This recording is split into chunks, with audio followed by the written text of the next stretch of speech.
You are Locked On Ole Miss, your daily podcast on the Ole Miss Rebels. Part of the Locked On Podcast Network, your team every day. Listen, I love recruiting.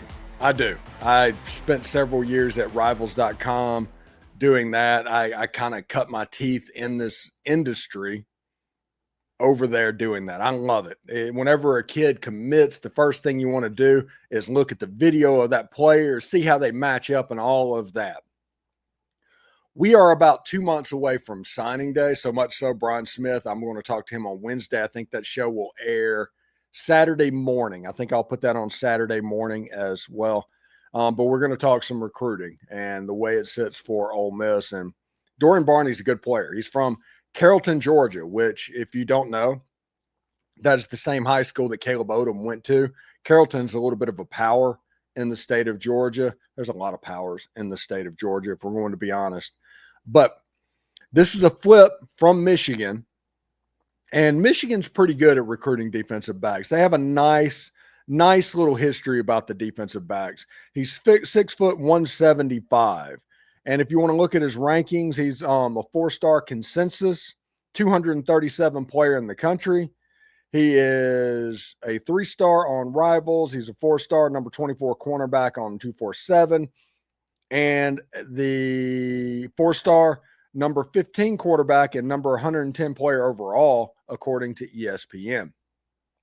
Important to remember that ESPN rankings are done off of the Under Armour Combine list. That's where they get that information. That's how the Under Armour All-American Game selects players.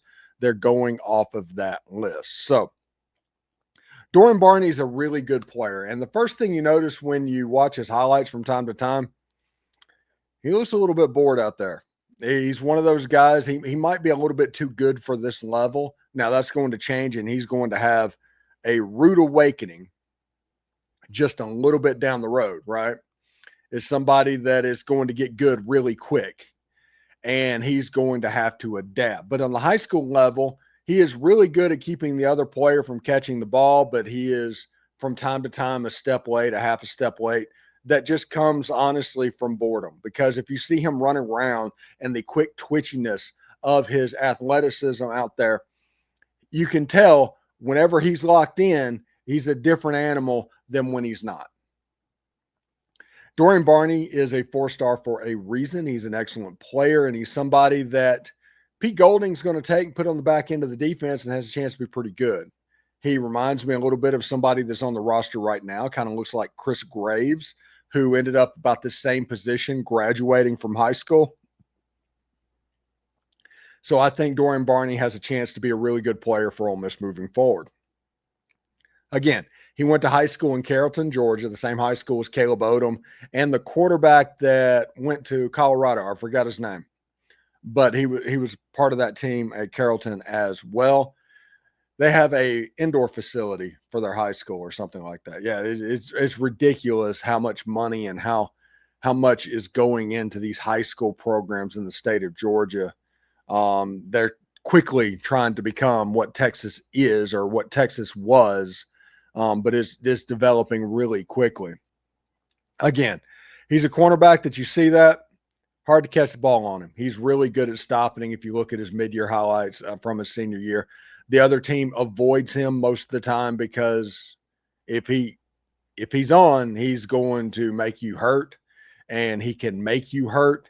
Dorian Barney going to Michigan, going to Ole Miss, it'll be interesting to see exactly how that plays out.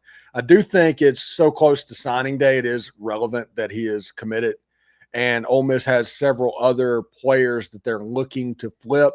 It's kind of flip season, so pay attention to visits and who was at the Washington State game, who is at the South Carolina game, who's at the Florida game. Pay attention to those as well. So it should be pretty interesting to see exactly how that goes. Anyway, thank you for making Locked On Ole Miss your go-to source for Ole Miss sports. We pride ourselves on offering the most comprehensive perspectives, which is why we're the front door of Ole Miss. If you don't believe me, Google Ole Miss Podcast and see how much we come up. Don't forget to subscribe, like, and comment. It helps the show, and it is completely free. Your support means the world to us. It's another big moment on Locked On College football fans, Locked On and Fire TV are presenting College Football Kickoff, your ultimate college football weekly preview. Drake Toll of Locked On Big 12 leads the conversation alongside two-time AP Coach of the Year Gary Patterson, former college star Jesse Holley, and Locked On's local experts. I've been on a couple times this year. A college football preview only Locked On can do. Catch College Football Kickoff every Thursday throughout the season, only on Fire TV. Hotty toddy, everybody. Remember, analytics are just the old English word that means bad football. We'll see you tomorrow.